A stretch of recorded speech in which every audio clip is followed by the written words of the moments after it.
Hello, today I'm going to be showing you how to fix undercarriage rattle on your 2015 through 2018 Ford Edge.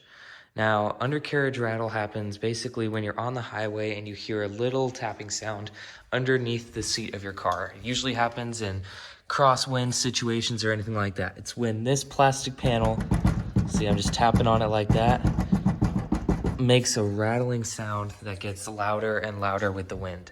Now, Ford put out a TSB for this issue. The sound is coming from these little plastic guys here that sit underneath that plastic panel. They can only be removed and installed one time and cannot be tightened.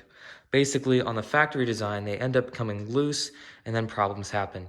These come with an insulator ring and they are a little bit shorter so that they don't, loosen over time. Hopefully, I'm not sure.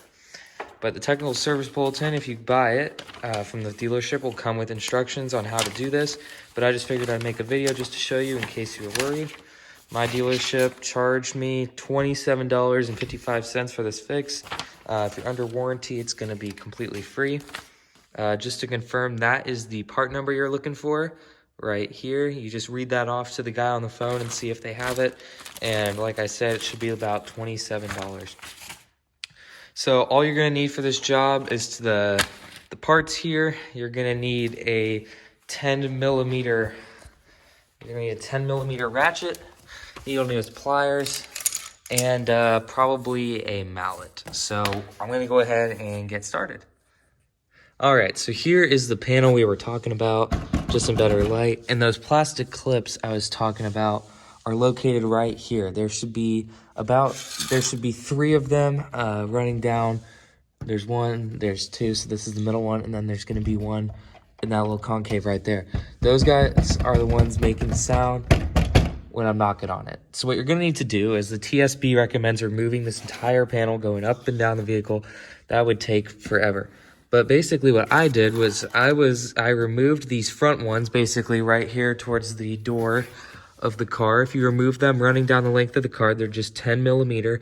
I think there's about 5 of them. You remove all those, and then this will hang down enough for you to start accessing those in order to get those plastic clips out.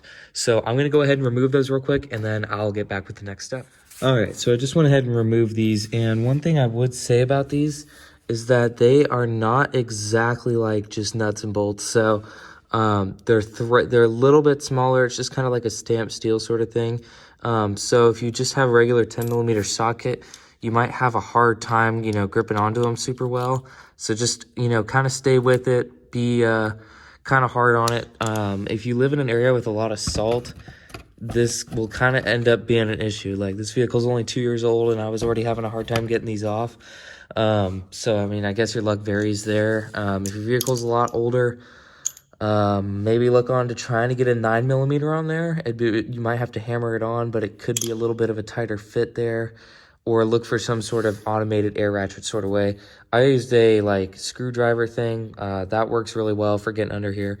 But you kind of use use your own judgment on that. So the next step right here is underneath the vehicle with the plastic clip. Basically, you're going to see that there's this one little thing in the middle of the clip. The TSB tells you to use needle nose pliers, and you're going to reach it in there into that little middle thing, and you basically grab on with your pliers, and you're trying to get it as far in there as possible, and you twist it until it breaks. And you're going to be breaking it because this is a single-use clip. So you want to break off that little tongue thing, and that piece is what is actually holding the tension on this clip. So once you break it, the clip will be able to come out. So as you can see there, I kind of broke that off and it was able to come out. This one stayed intact, but it was able to pull the clip out, and that's kind of what you're supposed to do. So just do that to the rest of the clips and you'll get them all out. All right, so I have successfully removed all the clips. One of them was pretty tough and it ended up breaking, which will happen. It's all right as long as you don't tear the hole.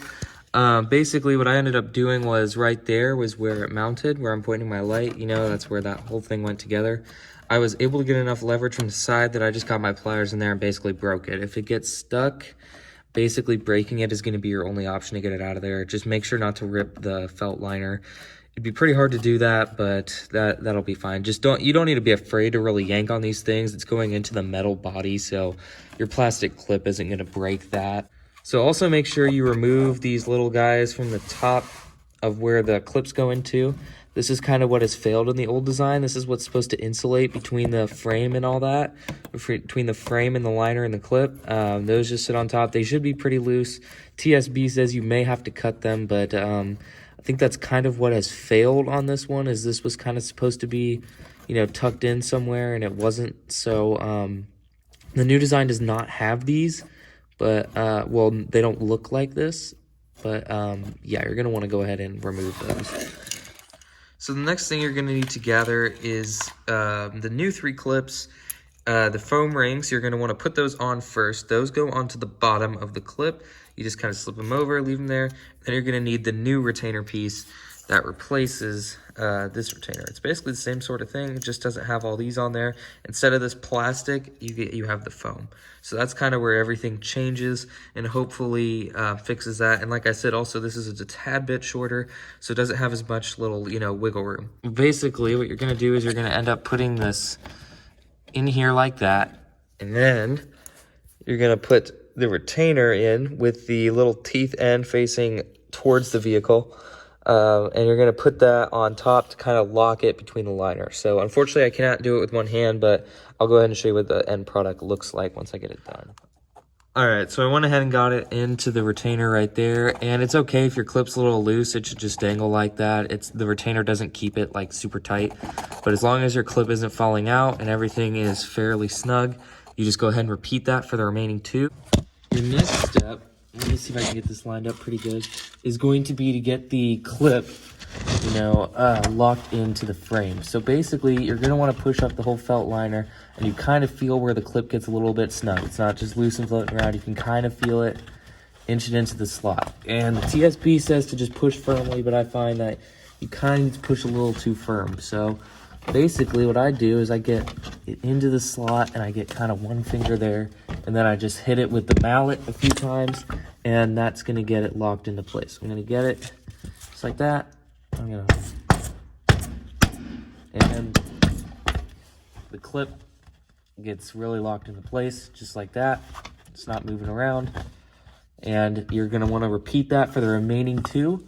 And then you're going to put in the rest of your bolts, and this thing is going to be completely done. So it's just basically a reverse of everything else once you get your 3 clips snapped in. All right, so now that we got these bolts back into place, we got the new clips in, we're going to go ahead and give it a tap, and it sounds much better.